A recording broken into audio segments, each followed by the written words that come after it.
आज की स्टोरी का नाम है भले आदमी ने बनाया भिखारी को करोड़पति। एक भिखारी किसी स्टेशन पर पेंसिलों से भरा कटोरा लेकर बैठा हुआ था। एक युवा व्यापारी उधर से गुजरा और उसने कटोरे में 500 रुपये डाल दिया, लेकिन उसने कोई पेंसिल नहीं ली। उसके बाद वह ट्रेन में बैठ गया।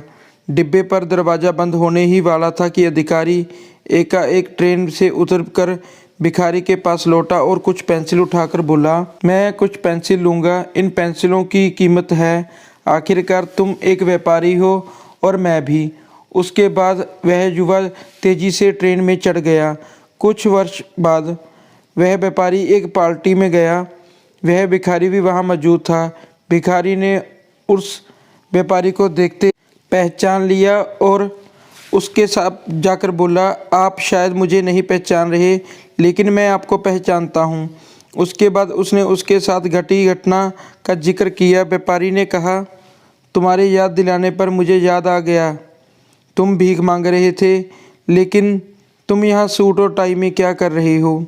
भिखारी ने जवाब दिया, आपको शायद मालूम नहीं कि आपने मेरे लिए उस दिन क्या किया। मुझे पर दया करने की बजाय मेरे साथ सम्मान के साथ पेश आए। आपने कटोरे से पेंसिल उठाकर इनकी कीमत क्या है? आखिरकार तुम भी एक व्यापारी हो और मैं भी। आपके जाने के बाद मैंने बहुत सोचा। मैं यह कर रहा हूँ, मैं भी भीख मांग रहा हूँ। मैंने अपनी ज़िंदगी को संवारने के लिए कुछ अच्छा काम करने का फैसला लिया। मैंने अपना थैला उठाया और घूम घूम कर पेंसिल बेचने लगा। फिर धीरे धीरे मेरा व्यापार बढ़ता गया। मैं कापी किताबें एवं अन्य चीज़ों को बेचने लगा। आज पूरे शहर में मैं इन चीज़ों का सबसे बड़ा थोक विक्रेता हूँ। मुझे मेरा सामान लौटाने के लिए मैं आपका तहे दिल से धन्यवाद देता हूँ, क्योंकि उस घटना ने आज मेरा जीवन ही बदल दिया है। दोस्तों, आप अपने बारे में क्या सोचते हैं? खुद के लिए आप क्या राय समझ और जाहिर करते हैं? क्या आप अपने आप को ठीक तरह से समझ पाते हैं? इन सारी चीज़ों को हम दूसरे रूप में आत्मसम्मान कहते हैं। दूसरे लोग हमारे बारे में क्या सोचते हैं, ये बातें हम उतनी मायने नहीं रखती, कहे तो कुछ भी मायने नहीं रखती।